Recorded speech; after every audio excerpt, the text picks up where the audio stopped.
Hello, hello. I am just clipping some peonies from the side edge of the garden.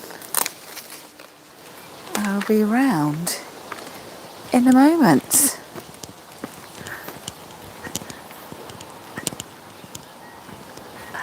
Hello, hello, how are you? It is lovely to see you on what finally seems to be a pleasant June afternoon. We've been waking up to some really cold weather. Now I'm struggling a little bit here. There's so much bindweed that I pulled the peony and I think I've broken off some petals. Gosh, the coil of bindweed is almost as thick as the stem on my peony. So, good afternoon. How are you? I've got my sunglasses on today, so it must be a beautifully sunny afternoon. If you're joining me live, please leave the hashtag live. And if you're watching later on, leave me the hashtag replay and I will catch up with you in the comments. That was the peony I was struggling with. I think it's gone over a little bit. And these are the kind of peonies, Coral Charm, which fades a little bit as it gets older. So today's project is all about arranging peonies in a really simple way. So before I get on with these, I have got a bucket of water to the side. So I'm just going to let my peonies sit and relax there. So flower arranging doesn't need to be complicated. You don't need to have lots of complicated mechanics. So whether that's flower foam, pin holders, glass flower blocks, or chicken wire, you don't need to have all that kind of stuff. All you do need to have is a watertight container. So I've got one of my favourite vases. It's a little green one, a little jug here from the charity shop. Must have cost me, I don't know, £2 or £3. I don't spend more than £2 and £3 at the charity shop. And I have got some beautifully fragrant rosemary. I put one piece in one side, one piece in the other, getting a bit of a diagonal flow going on, and a little bit of choisia in the back, and then tucked down here somewhere, I think I've got, what did I pick in my bucket earlier on? Ah, yes, I have got some of the lovely sedum. So sedum, or sometimes called the ice plant. So it's given me a lovely textural detail. So let me know in the comments, are your peonies, have they gone over? Are you still waiting for them to flower? What sort of state are they in? So yes, it's all about arranging peonies today, but I've started off with lots of greenery, and that is the way I like to start off all my flower arrangements. So I'm just trying to decide which is going to be the front and which is the back. When you've got a jug like this, do you prefer your handle on this side or your handle on that side? I should keep one handle down, like a little teapot here. So how do you normally put your jug? I think for me, I'm going to have my handle, which is for me, is on the right hand side. So the choisia, the iceberg plant is just for you, and the choisia is going to be for me. So getting a comment there that the sedum in your garden hasn't flowered yet. Mine hasn't flowered yet either, but I like it because it's this lovely sort of succulent-like plant. Gives a nice texture. So this one actually has got a little bit of a purple tinge to it. It's got a purpley stem with a purple rim to the edge of the leaf. We've also got a white one as well. And of course later in the year, perhaps, I don't know when would it be, actually, I think you're right there, that normally it is in flower at the moment, or bud anyway. So it's lovely at every stage, whether it's in just the leaf stage, whether you've got the buds. or weather, and we think of that normally, don't we, perhaps as a September or autumn flower when it comes actually into flower. So normally it's like a little head, if you imagine a little head of broccoli. It looks a little bit like that, with the tiny little buds, which are pink from memory, pinkish or white, and then they open out into those fluffier pinker colours, and it does actually dry quite successfully, although it does, like lots of things that dry, it the flower head shatters very easily. So if you were going to dry, I would consider spraying it with a hairspray or something like that once you've got to that dry stage, so it doesn't fall apart. So yeah, alliums out and about. So I don't know whether you can see the alliums. I've cut a couple here from the garden. So yes, we have got lots of alliums. I'm not sure the camera picking them up on that far border. They are planted in clusters. So there's like a group of alliums, a gap. I say a gap, but it's greenery. And then another group of alliums going down. And you seem to have two rogue alliums, two white ones that are just giving a really good bit of contrast. I think I saw a comment pop up there about Fatsia, and I turned away too quickly, so I can't actually see what your comment was going to say. So with the peonies, I'm going to put those in next because they are coming to the end of the season. For me, they've really started to open up. How brilliant that is. And I'm holding the flower quite delicately because I am a little bit concerned that the petals might shatter. So what I'm going to do is get the peonies in first of all. They're my showstopper flower, the focal flower, and I don't want to leave it too late to put them in, because if I put all my other flowers in first, that I may well end up with no room left in my vase. So I want to make sure that I get the big stuff in first. So I'm going to slide that into my container, and as I turn that round,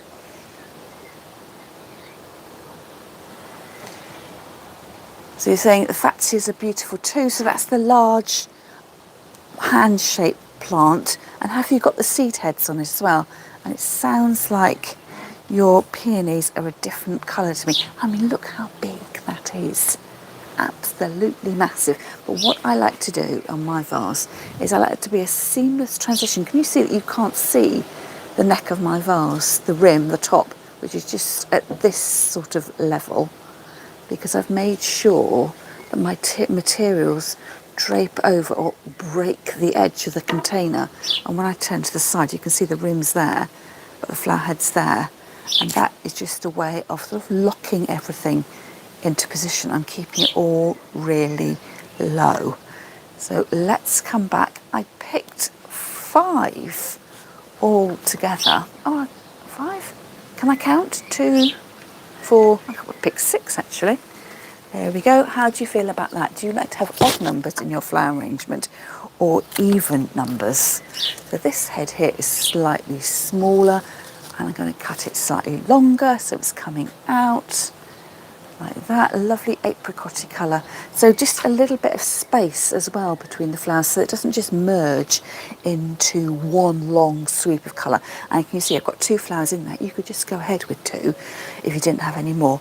But I've just offset them a little bit so it doesn't look like you're wearing a pair of peony sunglasses. They're just changed height a little bit. And of course what you need to do when you're doing your own arrangement at home is deciding where your flower arrangement is going to go. So at this point, you know, do I put one in the back? Well, there's only a point in putting one in the back if I'm going to get an all-round view of my finished arrangement. I know that I'm going to have this with a wall here, so I'm going to make this a front-facing arrangement, but it will still have materials that come out towards the edges, so it's sort of got a 3/4 view.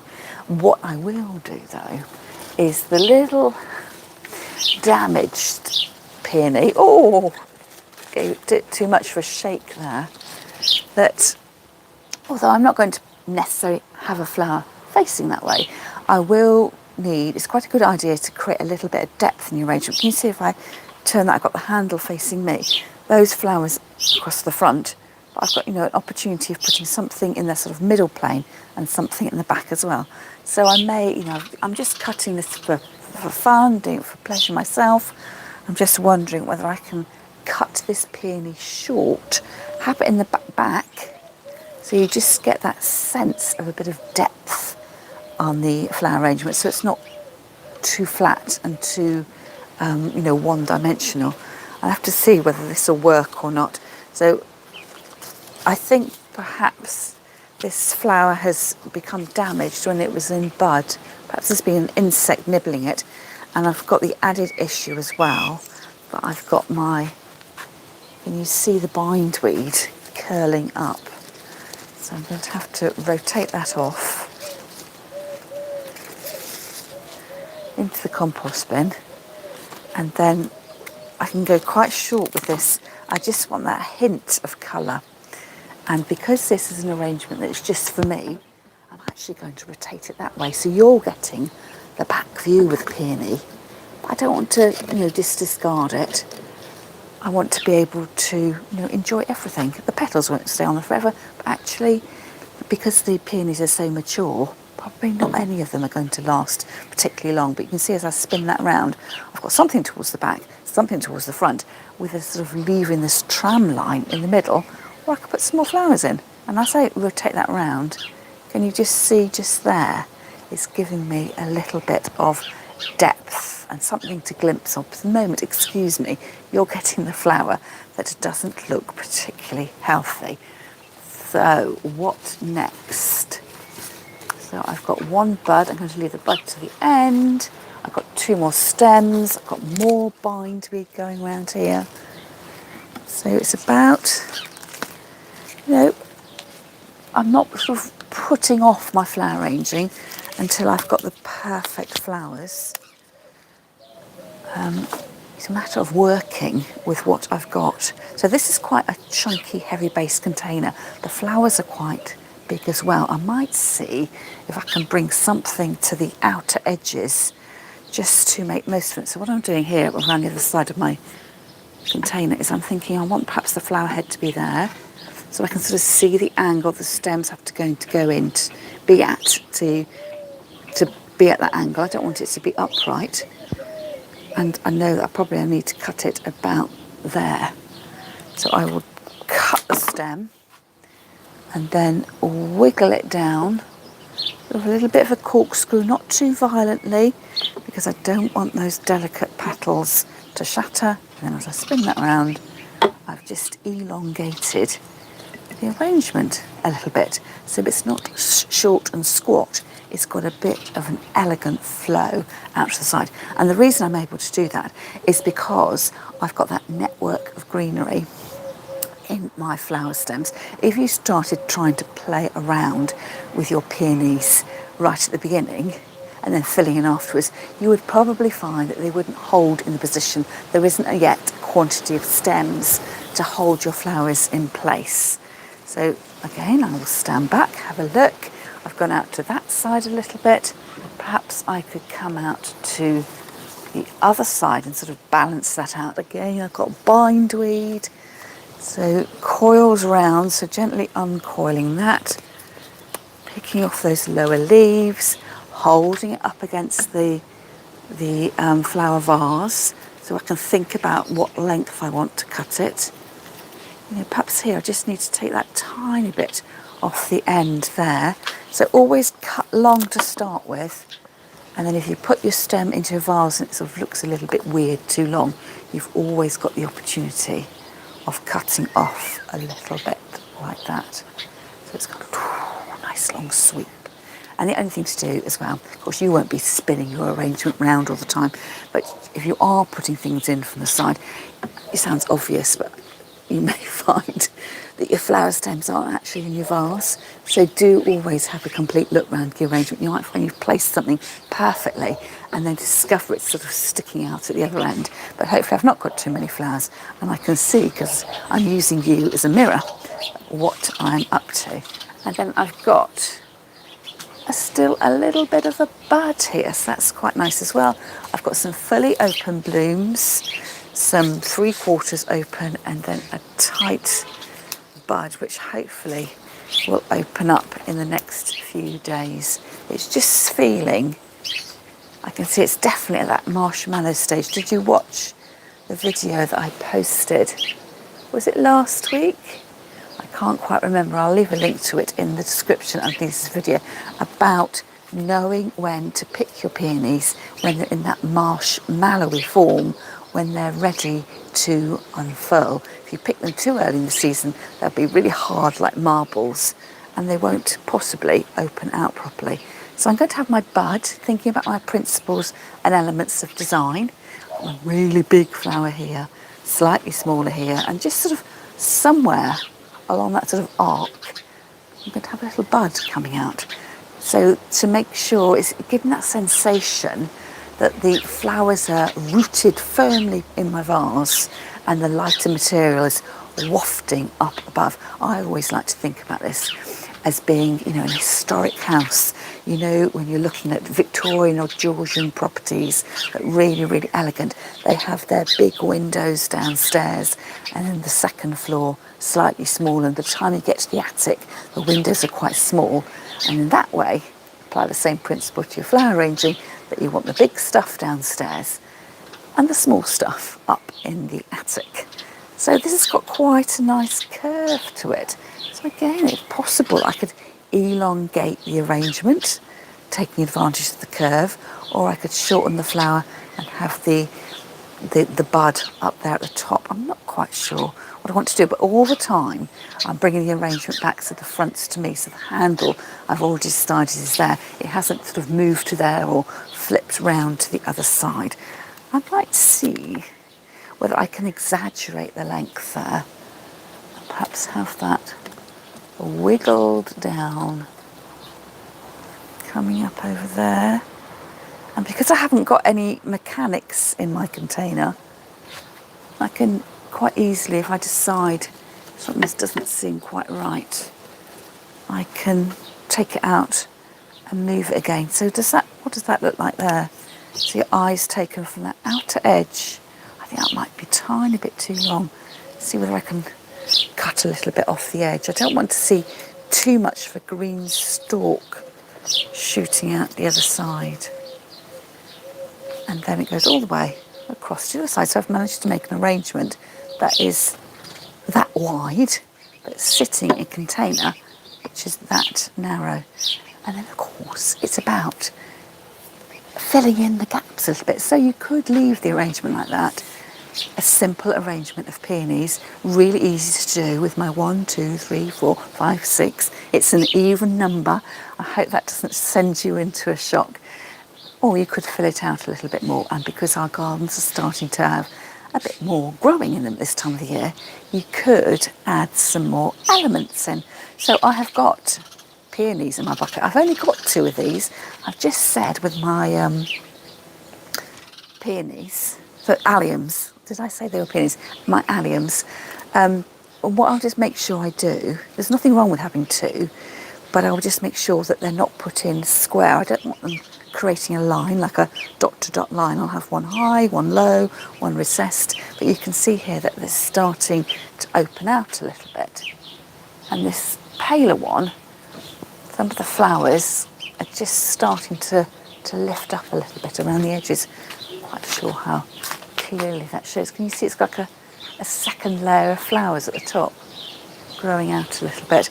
And this one's darker. So what do you do there? I've got a smaller flower, which should be higher up. A bigger flower should be lower down. But then the rules also say that the darker flowers should be lower down and the lighter flowers the other way up. So you've got a bit of a conundrum there. I think I'm going to work with the size rather than the intensity of the colour, because I don't think from a distance you'll discern that one is significantly darker than the other. So I'm going to get this one into the middle, but not straight up into the middle. It's just going to be sort of the position there. And then where should I put this one? I think I might bring some of the purple out to the other side. So a little bit of a trim, recut the stem, and have this one coming out of the other side, like so. So again, your eye finds something purple there, and then finishes up purple there. So you've got your eye bouncing around between the two of them. And then having put that purple in there, I've got some purple sage. It smells absolutely gorgeous. I've also got some grasses possibly I'm going to use, which I've tied together so they don't get all tangled up. So it's quite nice to be able to use herbs in the garden. So again, do you remember a few weeks ago that I did an arrangement of herbs in that little glass compote? And again, I will leave a link to that in the description underneath the video. So the live videos from my garden, you'll find 4 playlists. Summer, so this is the first one for summer this year. So we started the lives from the garden on the 21st of January last year. So it went for summer, autumn, winter, springtime, and then back to summer again. So this flower here, a little bit of an arching element, so I could have that flowing out of the vase. So I've got enough stems here that I might be able to get, a flash of purple that actually travels all the way through the arrangement. So coming out there, not forgetting that you might want to come out to the front a little bit. And what I'm doing is I'm looking for a gap. Where is there a little gap between the flowers that I could introduce that other colour that then links with everything else in the arrangement? I'm dropping one there. So that's why I'm not arranging flowers in a rush. We're standing back, having a look, deciding where it's going to go. So what do you do first when you make an arrangement? Are you going around the garden with your scissors, clip, clip, clip, clip, clip? Or do you think about the container that you want to use first of all? Or do you think about where your flowers are going to go? I don't think I want that standing straight upright. I don't think I want it there. I might come in at the side.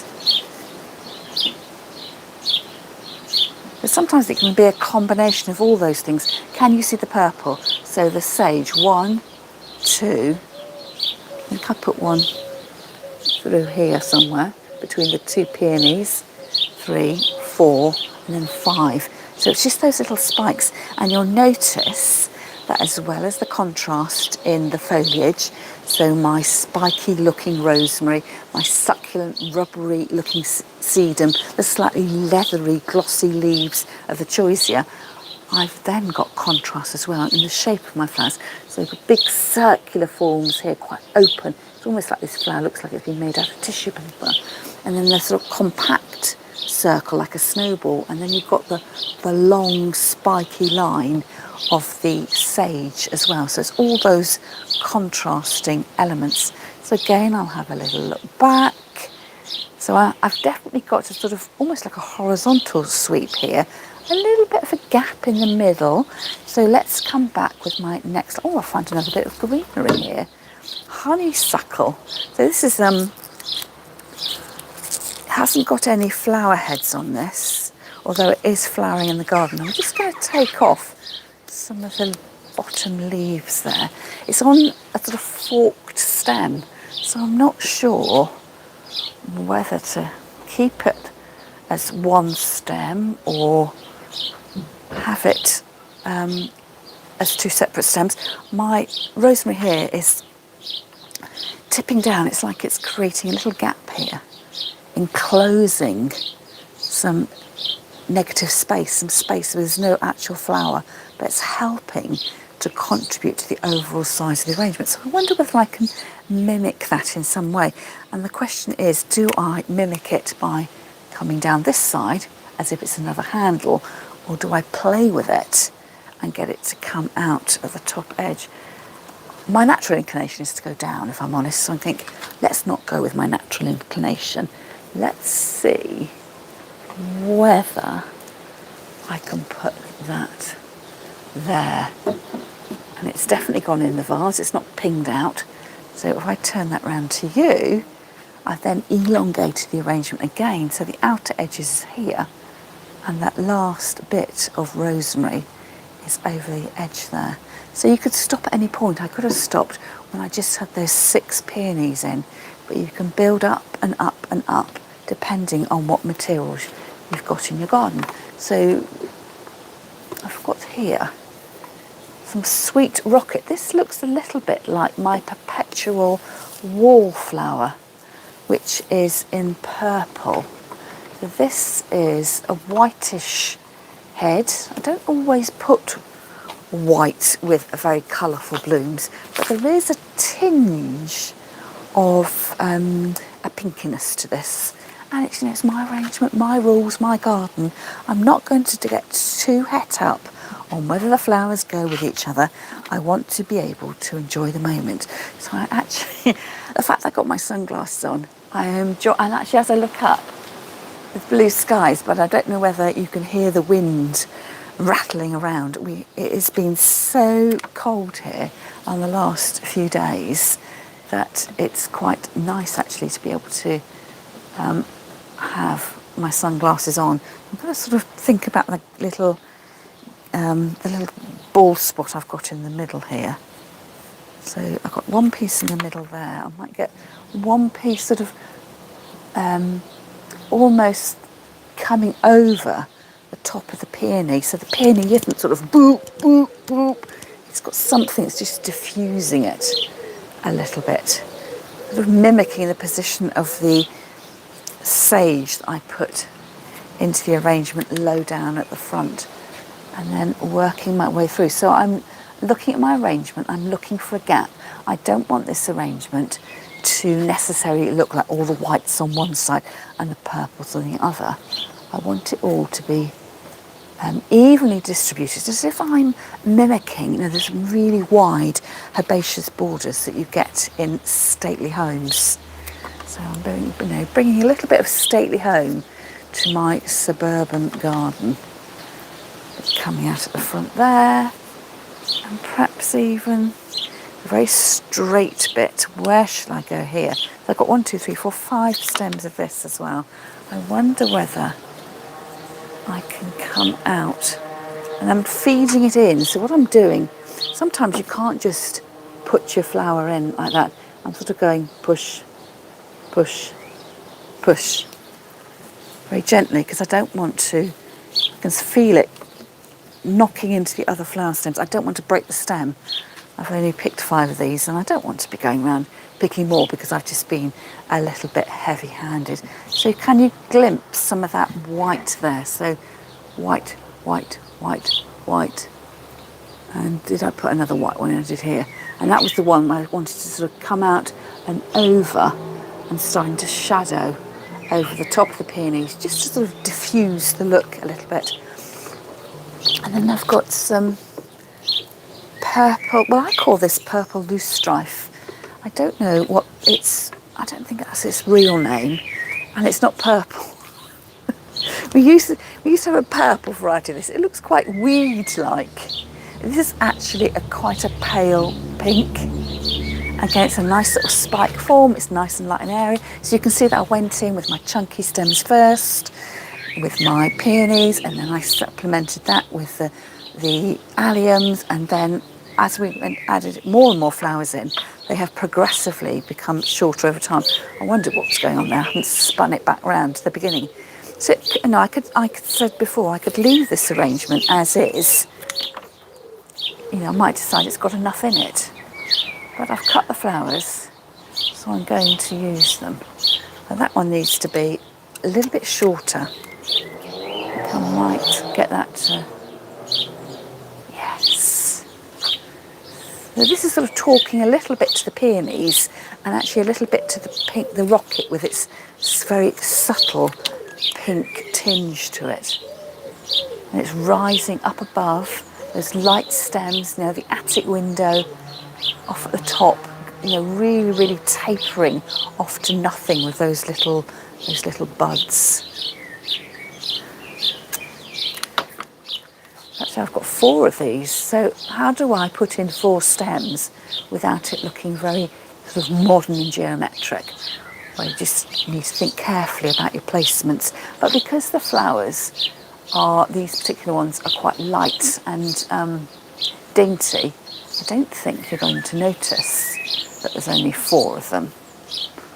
Just bending round, have a little look. I might put that one next to the sage right at the front. So I got the purple of the sage and a slightly longer stem coming towards the front in the slightly more washed out pinky colours. So obviously that's the front, but notice as I go to the side where my wall is going to be, that the materials are positioned. That's probably 1/3 of the materials here, but there's 2/3 at the front. But you have a look and see, so that's the back. But when you get that sort of 3/4 view, you start to see this peony here. So if you approach the arrangement from that side, it wouldn't just be a blank space of green. Then you can see as I turn, full on the front, and then that softness of the peony at the side is replicated again with the peony down at the back. So I've just got a few stems left from other arrangements. I've picked this out of the garden. You've seen me use that before. The garlic mustard. So that's a little bit, the flowers have gone over and I'm left with these little seed pods. It does look very reminiscent of the bright yellow of the rape seed. I don't know if you noticed, it goes like that and then it goes very, dries out and then the seeds get released. So it's quite an interesting form.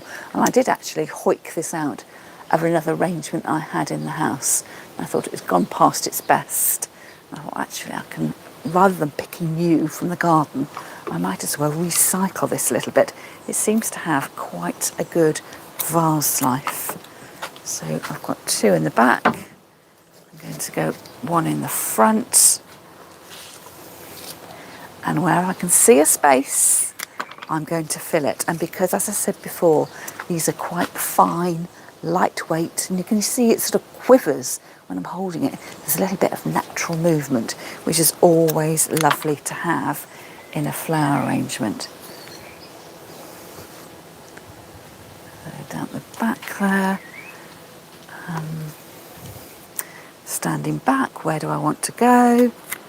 Might come quite low out to that side there. So I just need to make sure that when I finally got this arrangement in its resting place, that I was quite generous the amount of water that I put in my vase, because I knew I was going to really fill it up. What I normally do is take my fingers and push them up and over into the rim of the container, and I'm wiggling my finger down. I'm thinking it's not wet yet, and my finger was going down to about here. So I think I probably do need to top up a little bit more, especially so that those flowers where I've put in sort of the jaunty angles have actually in the vase and actually getting water, so I will need to top up. But I'm not going to do that. Normally I sort of go a good amount of water to see how I get on, but of course the more water you put in as you work, the more likelihood is you're going to, you may well trip and fall and have water all over the place. And then I've just got 2 bits left. I've got my feverfew and another bit of rosemary, so I may well put that feverfew, and I wonder whether it will flower. It's definitely got buds on it, which are quite interesting. I'm going to have that down low, and I'm going to put my rosemary out to the side a little bit. So I think that is the arrangement that is probably finished. What do you reckon? I'm not going to put in the little grasses. I don't think they're going to add anything, but I am probably going to use my grasses tomorrow. It's the first of our YouTube flower classes tomorrow, 2:30 British Summer Time on Wednesday. So still plenty of time to sign up. It's being hosted in my membership group here on YouTube. So if you'd like to join me, what you need to do is to click the link in the description underneath this video, or depending on how your phone or your tablet or your laptop is set up, when I find the subscribe button underneath my videos, there's a little join button next to it. So you've got the 2 options of how you find how to join the group, and then you pay your money. YouTube will tell you exactly what you need to do, and that pays for 1 month's membership of my special YouTube group, and you can cancel at any time. So I'm hoping we're going to see some beautiful arrangements made tomorrow, and those of you who come along to class and are on Facebook as well, I'd love it if you posted your photographs in the Facebook group, and perhaps that will encourage more people to sign up next time. So we're going to be making a decorative wreath using a millefleur technique, lots of little tiny flowers, and it's going to be perhaps more, you'd see it more as a craft related item. We're going to be using a hot glue gun and sort of going more modern in terms of our principles and elements of design. So don't let that put you off if you haven't got a clue what I'm talking about when I'm talking about principles and elements of design. It's just a way that the more you do your flower arranging, the more you get into the habit, and the more that you can see your style is changing. Sometimes along the way, it's nice to pick up some technical jargon and some of the principles behind flower arranging, because it will help you do even better arrangements in the future. So what do you think of this flower arrangement? It's my lovely coral charm peonies, and can you see just over there are the last few heads of the coral charm. Some of them have bleached out to like a parchment white, and they are so big, the flower heads now. I'm not convinced that if it continues this little sort of strong breeze that we've got, whether there'll actually be any blooms left tomorrow morning. We'll have to wait and see. So I'm going to wrap it up there. Thank you so much for joining me. Don't forget to join my YouTube group. I would love it if you did that. So what the perks of joining are, number one, that you get to sign up to my monthly flower arranging club, where I will go from beginning to end of how I make my own flower, my own arrangement, my own piece of floral art. And you can make and create along with me. There's a list of materials posted in the membership group, or maybe you just want to watch the videos and make and create, just file it away in your memory banks for another time. I also upload my Monday videos, are published at 5 o'clock. The normal videos you watch with the adverts in, my weekly videos get published a day or so ahead of time, and you can watch those advert free. And from time to time, I do post bonus videos and bonus clips, so you can enjoy them as a little added extra. So as I say, I think I'm going to put those back in my bucket, those little nodding grasses, so you may well see them featuring in tomorrow's class. And I think that is my finished arrangement. So I'm going to put this in my front room where all my arrangements go. It's nice and cool there, and it's a great place for me to take photographs. So thank you so much for joining me. And if you're on Facebook, why don't you join my Facebook group? And don't forget to like this video, leave me a comment, and why not share it with a like-minded flower arranging friend. That's all for me for now, and I will see you next week at 4:30.